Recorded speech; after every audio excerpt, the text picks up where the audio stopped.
Bueno, bienvenidos todos a nuestro podcast, a este nuevo episodio y pues presentarme como siempre todos los jueves acompañándolos, pues su conductora, Nailit Sánchez. Y aquí estoy yo, Laura Jarnis, y muchas gracias por estar nuevamente con nosotros.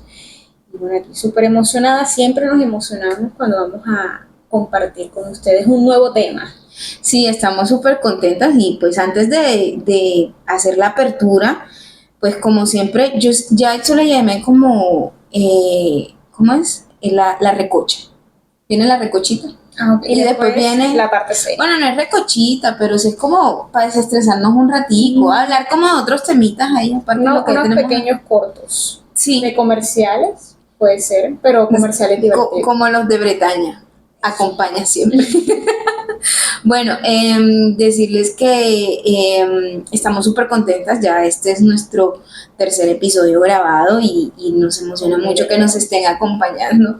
Para nosotras no es tan sencillo, bueno, para mí no es tan sencillo estar grabando, pero ya estoy cogiendo como confianza y eso me gusta. Nos hemos estado soltando un poco más. Sí, entonces hoy ando de rojo porque estuvimos nos invitaron a un conversatorio muy interesante sobre marketing y salimos iluminadas. Sí, el camino se nos iluminó porque no estábamos desviadas, íbamos por donde era, pero necesitábamos claridad y ya la obtuvimos el día de hoy. Entonces vinimos muy animadas y felices, aunque al inicio un poquito como que, bueno, no sabemos bien esto y nos hacían preguntas y como no sentíamos que teníamos como el dominio en esa parte, pero ya después ya sí, ya. Para mí fue horrible, yo sentí que reprobé un montón de veces preguntando y yo, no puede ser, pero bueno, de verdad que hay que aprovechar todos los espacios que nos permitan crecer intelectualmente y adquirir nuevas herramientas y de trabajo. Y conocer también otras personas que pueden contribuir también a ciertas cosas que nosotros no sabemos, pero también aprendemos de cada uno. Bueno, y antes de darle como la apertura y el nombre del episodio de hoy, pues recordarles que esto es un proyecto de la Fundación Careways y que somos una fundación que estamos dedicada al emprendimiento social, también creamos tejido social y estamos como tratando de meternos en el campo todo de la salud mental junto con lo social, entonces ahí estamos. Entonces si nos quieren seguir en nuestras redes sociales pueden encontrarnos en el Instagram con el podcast y ahí está enlazado por si les interesa la información, si quieren conocer más, pues ahí les dejamos como abierta la ruta. Obviamente invitarlos a que nos sigan y que dejen sus comentarios o si les quieren como conocer algún tipo, un tema o algo, pues ahí es dichosa de contestarles y también darle información que ustedes necesitan o quieran saber. Y bueno, y precisamente hoy que vamos a empezar esta nueva temporada porque ya se siente el olorcito de pintura de diciembre, se escucha, bueno, aquí en la costa se escucha mucho el checo y el Joe. Entonces estamos ahí como ya poniéndonos a tono entre Navidad y Carnaval. Sí, eso es muy típico. Aquí se viven dos tiempos. Sí. Estamos en la víspera de Navidad y ahí mismo Carnavales. Entonces, pues, en este mes de noviembre vamos a hablar sobre lo que tiene que ver la crianza respetuosa, con una mirada mucho más profunda, cómo podemos conocer mejor a nuestros hijos y respetar su desarrollo y autenticidad.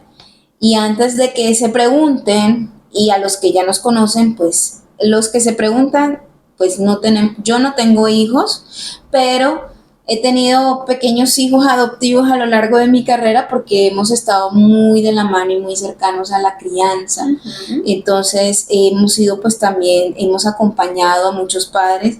Entonces yo también, yo le digo a mis pacientes que son mis pollitos, mis polluelitos, no los parí de manera natural, pero los he estado acompañando, entonces creo que es un tema bastante pertinente y no porque no seas padre, no lo voy a escuchar. Si deseas ser padre es algo bueno para que puedas comprender, si eres tío, si eres amigo de el amigo que no tiene hijos, pero el resto de tu amigo tiene hijos o tu hermana tiene hijos. Y también esto nos ayuda a las personas que no tenemos hijos aún, también comprender y ser mucho más empático con el rol del padre, porque muchas veces por desconocimiento señalamos o hacemos comentarios, porque estamos desde otra mirada y decimos, ay no, pero eso es fácil, pero tú por qué no le dices tal cosa.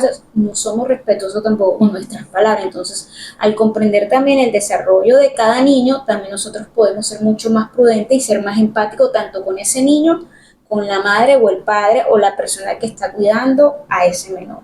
Entonces, hoy vimos de tal importancia el entender las etapas del desarrollo de cada, o sea, de cada niño, o sea, o de los niños que estén en nuestro entorno o que tengamos contacto con ellos y comenzar a trabajar esa empatía y la comprensión, que es una herramienta poderosa para el crecimiento y apoyo de todos los que estemos, digamos, dentro de esa comunidad o dentro de nuestro círculo familiar. Porque como dijo Laura en su momento, que bueno, ahorita después en detrás de cámara, pero a nadie le dan un manual para ser padres. Y a veces también como hijos tendemos a ser un poco duros. Por eso es que los papás le dicen a uno y que cuando seas padre me entenderás, y creo que es real. Entonces es bueno como también ir propiciando estos espacios para prepararnos, y si no queremos tener hijos, pues si tenemos, siempre vamos a tener pequeñitos alrededor. Alrededor no podemos sentir como que yo no soy papá y no me importa lo que haga un niño, porque siempre un niño se le acerca a uno y como son tan tiernos y uno trata también de ser como de conectar con ellos, entonces siempre vamos a estar en contacto con los niños. Ahora, se nos hace una pregunta o le hacemos la pregunta a ustedes, ¿te consideras consciente de alguna de las etapas del desarrollo de los niños o conoces? O sabía, bueno, yo sé que hace un niño de 1 año, de 2 años, a nivel motor, a nivel emocional, a nivel cognitivo. Si sabes, entonces déjanos tu comentario, ya sabes. Sí, Yo por favor. encantada de leerlo. Y es más, que si hacen preguntas y comentarios, abriremos un espacio para contestar o preguntas. Si quieres aprender más, pues, no, es que a mí no sé casi del tema y me gustaría que hablaran más, entonces podemos también abrir otro espacio y poder hacer. Exacto. Entonces, siguiendo el hilo de lo que dice Laura, entonces, ¿cómo nosotros desarrollamos la empatía hacia nuestros hijos? Entonces, realmente para los padres, ¿qué significa conocer a los hijos? Y esto es muy importante porque los padres a veces creen que conocer a su hijo es saber su comida favorita o cuáles son sus habilidades o sea, todo lo que pueda ser como lo mayormente tangible, sus preferencias, pero conocer va mucho más allá, y por eso hablamos del tema del desarrollo, porque a veces no tenemos conciencia de qué cosas son normales o son muy propias de la etapa de cada uno, entonces solamente nos quedamos enfocados en una parte de yo conozco a mi hijo porque yo sé cuál es su caricatura favorita. Yo conozco a mi hijo porque yo sé cuál es el alimento que le gusta y cómo le gusta. Sí, eso hace parte de conocer, pero hay cosas que van mucho más allá de solamente observar un gusto o una habilidad. Sí, y la reflexión pues sería como conoces realmente a tu hijo, sabes cuál es el significado en realidad de conocerlo. Y ya nadie lo había dicho, no es solamente las cosas visibles o lo que veo que le gusta o lo que no le agrada, sino también ver que cada etapa del desarrollo del niño es un nuevo desafío y que tú tienes también como que de estar ahí atento a conocer también sus etapas de desarrollo, tanto emocional como cognitiva, y tú también poder suplir esas necesidades porque el niño siempre va a necesitar el apoyo de su cuidador, su padre o su mamá, porque vienen a explorar y a conocer y nutrir su cerebro. Un niño no se puede comportar como un adulto y muchas veces queremos normalizar eso, que el niño se comporte como adulto o que el niño no moleste porque así no me incomoda. No, sí, y sabes que ahora que recordé a un amigo que recientemente nos escucha en el podcast, Jorge, si nos estás viendo, él me acuerdo que estábamos hablando del tema de compartir en uno de nuestros episodios, y él nos hacía alusión de que a él le gustaba enseñarle a la niña a compartir, él tiene una niña pequeña, pero pues había algo muy normal en el tema del mío mío, que es algo muy propio y característico de los niños que están pequeños, entre la edad de los 2 a los 3 años, más o menos. Entonces estamos ahí y es normal que esa conducta del egoísmo se dé en el niño porque en esencia es egoico. Entonces él, pues claro, como buen padre que quiere enseñarle a compartir, pero él tampoco tenía conciencia de que eso es normal y propio de esa etapa. Entonces a veces podemos también tratar de forzar a hacer cosas a los niños o a nuestros hijos sin saber qué es lo que está pasando en ese universo cognitivo y emocional interno que se está formando. Entonces, no sé si quieren hacer el ejercicio, sería chévere que hicieran como pausa, hicieran el ejercicio de recordar cuando eran pequeños y cómo se sentían cuando los adultos no nos comprendían. O sea, esas inquietudes y habilidades. Y esto me hizo, ahora que estaba antes de grabar el podcast, me recordó que cuando yo era más pequeña, yo odiaba las fiestas infantiles. O sea, las detestaba horriblemente porque me parecía un ruido horrible, ese montón de niños corriendo. Le dije a Laura, yo odiaba las piñatas. O sea, yo era una niña pequeña y yo sentía que iba a morir aplastada en esas piñatas, un montón de niños ahí. Bueno, yo era una niña también, pero yo era una niña, ajá, a mi manera. Y era como que no me gustaba que invitaba a cumpleaños. Y mi mamá, mami, no me gustaba ir a la fiesta y ella lo sabe, lo sabía. Y yo no quiero ir y formaba un berrinche y se supone que lo normal es que los niños quieran ir a compartir con otros niños en fiestas infantiles. Uh-huh. Bueno, las fiestas infantiles de mi época, porque es que ha habido unas pequeñas actualizaciones y he visto unas fiestas infantiles que yo no entiendo cómo son, pero bueno, en las que yo iba, eso me incomodaba mucho. En la de los años de nosotros era mucho más de juego, más motor, sí. El juego de la silla tampoco me gustaba, porque yo sentía que me iban a empujar o que me iba a caer, y yo tenía torpeza motor. Aún la tengo, pero ya no tanto. Y bueno, el ejercicio que acabas de hacer, Nay, de recordar, mira que también ella recordó una etapa de su infancia y yo también recordé con el juego de la silla. Nos ayuda también a reflexionar y a colocarnos en el lugar del niño. Y esto me recuerda a una de mis consultas que tuve en algún tiempo con una mamita que ella expresaba que su hijo era un niño de que él no tenía un buen rendimiento a nivel escolar. Y entonces yo le hice la pregunta, bueno, ¿y tú cómo eras? Entonces ella me dice, bueno, ahora que lo dices, yo también era una niña así como él, me retraía mucho, me frustraban esto y esto, pero yo eso no se lo puedo decir a mi hijo, porque si se lo digo, ¿él qué va a pensar? Y yo le dije que ahí está el problema. Tu hijo tú vas a guiar a tu hijo, o sea, del hecho de que tú le muestres también esa vulnerabilidad, todo te va a ayudar a conectar con él. Entonces ella decía, o sea, no lo había pensado de esa forma. Y yo, claro, porque no es que tú te sientas a un nivel superior de tu hijo y que tu hijo también diga, no, es que mi mamá jamás tuvo esto, porque también esa parte de tú empatizar y ver que tú también fuiste una niña, que tuviste ciertas dificultades y que diste lo mejor, vas a ayudar a conectar con él y él va a decir, bueno, mi mamá también pasó por lo que yo pasé y ella ya es una adulta y ella lo puede lograr, porque cuando somos niños pensamos de que en ese momento, esa etapa es lo peor que puede pasar y uno ni siquiera piensa en el futuro, pero ver como que la mamá le dice, bueno, valido tus sentimientos, sé de que tal vez para esto te genera miedo, te genera temor, pero vamos a tratar de estar los dos, yo te voy a apoyar, no hacerle las cosas, sino apoyarla. Y así el niño se va a generar la confianza, conectó con mamá y va a poder mejorar también. Y muchas veces apartamos esa parte del contacto con el niño porque pensamos que el niño, él lo tiene que hacer porque es que él lo tiene que hacer, pero no valoramos también cómo se siente. Y eso ayuda a que ellos puedan también en su autopercepción poder superar ciertas dificultades o entenderse a sí mismo y comprender. Exacto, y esto nos pone a reflexionar mucho con el respecto a cómo respetar la individualidad. Y esto pasa mucho, por ejemplo, me ha pasado en consulta, los padres que tienen varios hijos tienen el mal hábito de estar comparando un hijo con el otro hijo. Entonces, el que es más habilidoso en los deportes, o es que es más piloso, o es que es mucho más sociable. Y tenía una mamita que tenía una queja con respecto, ella tiene 3 hijos, uno era deportista, o sea, la otra era muy sociable, y su último hijo, el más pequeño, él era muy introvertido, él era un poquito más cerradito, no le gustaba estar socializando tanto, se sentía incómodo, y como no había, como que sentía que algo estaba mal en él, pero ya luego dándonos un espacio para conocerla a ella. Entonces yo le decía como que, bueno, ¿y tú qué haces en el día? O como, no, yo me la paso en el computador. Y yo como que, ajá, bueno, y sales muchos con amigas, no, eso casi yo no soy muy sociable.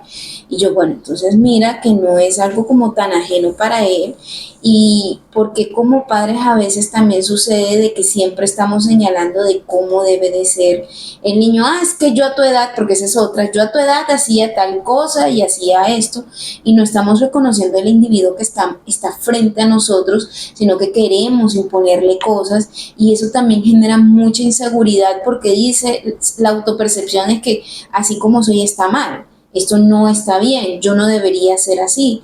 Entonces hay muchos padres que desesperadamente, sobre todo los que tienen hijos que tienden a ser muy tímidos, les incomoda rotundamente la timidez. Sé que eso ha llevado a otros problemas a grandes escalas, pero antes de llegar a lo catastrófico, que es lo que generalmente sucede, es como tomarme ese tiempo y yo ir a orientación a ver qué puede estar sucediendo con mi hijo, qué es lo que de pronto él ha aprendido y cómo yo puedo también respetar y como respetar su individualidad y cómo también impulsarlo de que está bien ser un ser único, ser un ser que tiene su propia singularidad. Y con ese ejemplo que acabas de dar, Nay, podemos también buscar actividades que fortalezcan su sentido de independencia. Es decir, si el niño es un poco solitario, bueno, y esto también va un poco con el perfil sensorial, y muchas veces, obviamente, se desconoce esto, porque requiere, digamos, como de eso es un cuestionario, algo que también te puede ayudar a comprender a tu hijo, cómo él aprende o cómo es su nivel a nivel sensorial y porque evita cierto tipo de estímulos. Y por lo general los niños que son muy solitarios son niños que tratan de controlar esos estímulos, entonces tratan de hacer juegos que sean mucho más sentados, no les gustan mucho los juegos que sean de movimiento porque los abruman o sienten mucho miedo, en juegos o actividades que sean de mucha exposición de contacto no les agrada, entonces también comprender el por qué ir de poco a poco, involucrando ciertas actividades que tengan contacto, pero no de manera abrumadora. Y muchas veces, muchos papás dicen como que no quiere, lo empujan, o sea, no lo empujan literal que lo empujan, sino que lo llevan a un entorno, a una situación que sea muy abrumadora y lo dejan literalmente como solo a él que se defiende y vea cómo hace. Ok, sí, el niño tiene que aprender a defenderse, pero mediante el acompañamiento y el apoyo. Hijo, yo sé que tienes miedo, yo sé que es un lugar nuevo, pero mira, aquí yo estoy, y de poquito a poco que el niño pueda irse abriendo también a esos nuevos estímulos, y va a conocer nuevos niños, de poquito a poco como presentar, y hasta que ahí de manera suministrada, como que ir dejándolo solito, pero obviamente ahí observándolo. Es que, y los introvertidos no somos caso perdido. Si hay algún padre que esté mirando y tenga un hijo introvertido, no somos caso perdido. Aquí una introvertida Dos. pero espontánea. Dos. Porque yo también tuve mis dificultades en el colegio y aún en el bachillerato. Y luego en la universidad fue que me comencé a comprender y entender ciertas cosas hasta que me pude aceptar. No, y realmente que es difícil porque para nosotros, bueno, por lo menos para mí la infancia en parte fue un dolor de cabeza, porque como les dije, detestaba las fiestas infantiles, los lugares muy concurridos, o sea, yo no es que fuera una niña que amara estar en el parque. O sea, a mí me gustaba estar en las zonitas solitarias para poder manejar la bicicleta, porque veía a otros niños y yo como que no quiero estar aquí, me sentí incómoda. Y me gustaba jugar sola en mi propio mundo y bueno, ahora pues a veces eso se ve como algo malo o es que mi hija tiene problemas, pero realmente hay esperanzas. Bueno, y si observamos ciertas conductas, pues no es que sea algo malo, simplemente que el niño requiere de mayor estimulación en esa área y comenzarle a dar ese estímulo que requiere el cerebro para que el cerebro pueda alimentarse y poder responder de manera adecuada a ciertos estímulos. No es que esté mal, o sea, ahora no es que como que veo a mi hijo y que se pone en un rincón, no, eso es normal, porque tampoco así. Sí, no llevarlo a los extremos. A los extremos, sino como que, bueno, veo que mi hijo se pone como en el rincón, o cuando vienen los amiguitos se esconde, o sea, como que, bueno, estoy detectando ciertas cositas, quiero ver qué pasa, lo llevo a un especialista y le doy el estímulo que requiere, porque también muchas veces encasillamos que si mi hijo hace eso, entonces ya mi hijo tiene un problema. No es que tenga un problema, tiene debilitadas ciertas áreas que requiere de estímulo. Entonces también es importante comprender esa parte y no llevarlo todo, como dicen ahí, al extremo.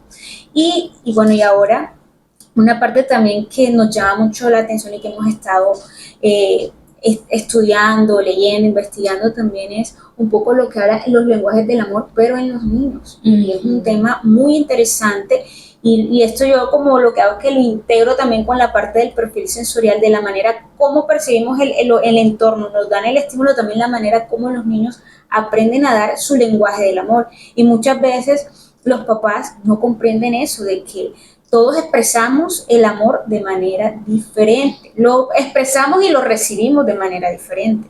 Exacto, y a veces de pronto, y esto es algo que sucede mucho a todos, en particular en los adultos, y es que creemos que solamente el lenguaje del amor que existe es el de nosotros, y a veces por falta de conocimiento nosotros no nos damos cuenta que cada quien tiene su manera particular de expresar el amor y el afecto.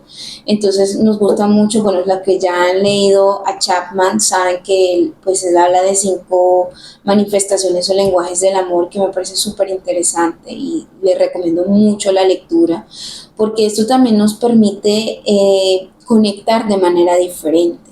Yo recuerdo que cuando era niña, mi manera de expresar el amor era escribiendo carticas y haciendo dibujitos. Yo hacía dibujitos de paloma, yo no sé, un dibujo todo extraño, y escribía, y no escribía, realmente hacía un montón de garabatos en una hoja.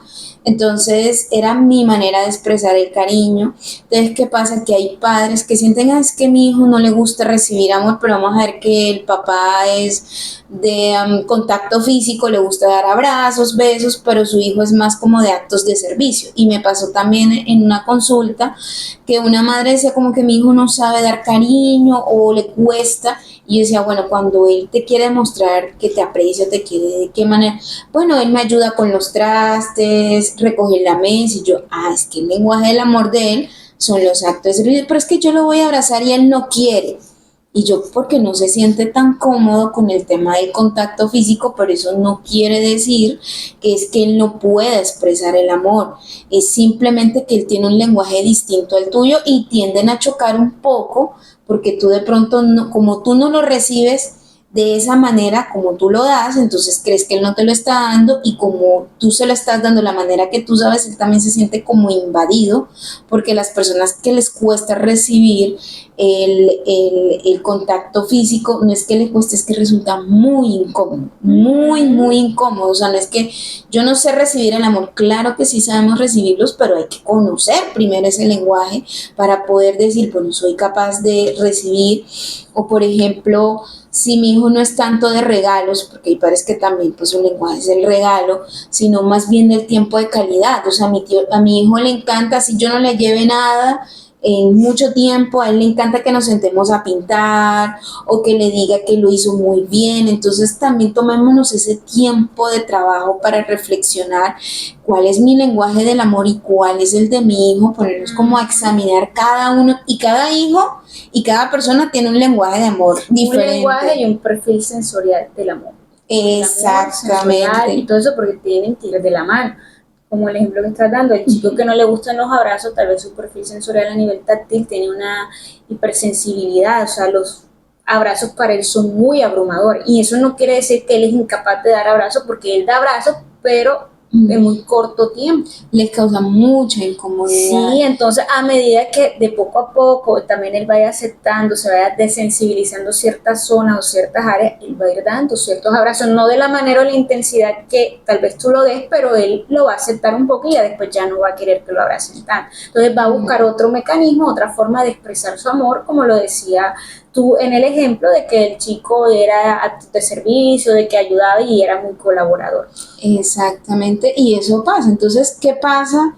Que entonces empezamos como a mirar un solo lado o lo que nosotros creemos, y de verdad como terapeuta me gustaría decirle a los padres que nos estén observando, a los futuros padres y los que son tíos y todos los que están alrededor de estos pequeñitos maravillosos, que antes de juzgar como que hay algo mal en ese niño o en esa niña, es evaluarme a mí internamente qué es lo que yo no estoy comprendiendo. Y lo digo por experiencia de que cuando a mí me llega generalmente un adulto con una queja de un adolescente, de un niño pequeño, siempre les digo, prueben ustedes la terapia y van a ver cómo hay cambios así, porque los hay. Y me pasó, o sea, había un niño que era súper problemático, empezó a trabajar la mamá ciertas estrategias, empezamos a conocerlo mejor y fue, o sea, santo remedio. Entonces, no nos quedamos en esa posición de que hay algo malo, sino como padres esforzarse también por conocer a sus hijos, por esforzarme a conocer a todos esos niños que están a mi alrededor para yo poderles también brindar una ayuda, un apoyo o ser empáticos, en ser empáticos. Entonces, quédense como con esas preguntas que son importantes, contéstelas. ¿Y qué significa para ti un amor maduro dárselo a tu hijo? ¿Cómo ser maduro al momento de brindar amor? Porque la madurez es algo que se da con el tiempo, pero también es algo que vas trabajando y que no tengas ese apego, porque a veces también hay padres que quieren evitar que sus hijos vivan ciertas cosas, o hay otros que son muy laxos y quieren que vivan todo. Entonces hay que encontrar ese equilibrio en la propia crianza, la firmeza sin violencia. Sí. Y lo que estabas hablando, ese amor maduro, nos ayuda o ayuda a los padres a aceptar al hijo tal cual como son, mediante, digamos, viendo la capacidad de desarrollo de cada uno de ellos y también darle el espacio para que ellos también puedan descubrir el camino. Es decir, el papá o los padres son una guía para los hijos. Y esto no es en el sentido de confundir roles, que creo que siempre lo hemos estado diciendo, no es como que, ay, yo soy el amigo de mi hijo, porque la figura del padre viene siendo de esa autoridad, pero no de una autoridad autoritaria, sino una autoridad que guía y que sabe en qué momento le tiene que colocar límites al niño, porque para eso son niños. Los niños, si hubiesen nacido y a veces se hubiesen sabido ya todas las leyes, pues ellos van y hacen lo que saben que tienen que hacer, pero como papás, ustedes como guía tienen que limitarles ciertas cosas que pueden hacer, y todo aquello que le causa algún tipo de daño hacia ellos mismos, hacia su salud o hacia su propia vida, ahí hay un límite firme que eso no se puede negociar. Entonces también es saber comprender el por qué el niño actúa de esta forma, y por eso estábamos hoy hablando de este capítulo, conocer al niño para saber qué cosas hace en cada etapa, digamos, del desarrollo, y por eso queríamos compartirlo. La verdad, sí, y la verdad esperamos que este episodio les haya inspirado a conectar profundamente con esas pequeñas personitas que hacen parte de su vida, y que la crianza es respetuosa siempre va a empezar desde casa. Nunca olviden eso, el poder conocer el mundo interior del niño es el primer paso. Primero entender cómo es el desarrollo biológico, físico, psicológico, cognitivo, emocional, porque cada etapa se va desarrollando de manera diferente. Entonces, ir como teniendo esa conciencia y decir, esto sí va dentro de la edad, esto no. Y si no sabes, pues también apoyarte con un profesional. No está mal de que si tú como papá observas ciertas conductas o que tú dices, bueno, no sé si lo estoy bien, ir a un especialista que te ayuden, y eso no quiere decir que tu hijo tiene alguna discapacidad, porque no sé por qué también le da miedo eso, o que el chico tiene un tipo de diagnóstico, simplemente que estás interesado en el proceso correcto y evolutivo de tu hijo, y que tienes todo el derecho también de hacerlo. Exactamente. Entonces, como a veces, una vez, y aquí ya como para cerrar con anécdota, había una mamá que me estaba contando cosas típicas que se dan en la adolescencia, y me decía, es que hay algo normal, y yo, me estás contando todo lo que me estás diciendo es típico, o cómo viviste tú la adolescencia. El perro de la vecina. Bueno, ese es un pequeño propaganda con los ladridos de los animales. Compren Dog Chow. Sí. Y bueno, entonces en el próximo episodio no se lo pierdan, porque vamos a hablar sobre esos límites saludables, sobre límites sanos, y para ayudarlos a que los niños también tengan ese autocontrol y autonomía. Entonces no se lo pierdan. Y bueno, ya se acabaron los comerciales del perro. Sí, muchísimas gracias por vernos, les mandamos un fuerte abrazo y nos vemos la próxima semana en el mismo espacio. Muchas gracias, y como hace nuestro amigo Alex, un corazón. Yo no sé hacerlo. Ya sé, aprendí. Alex, saludos.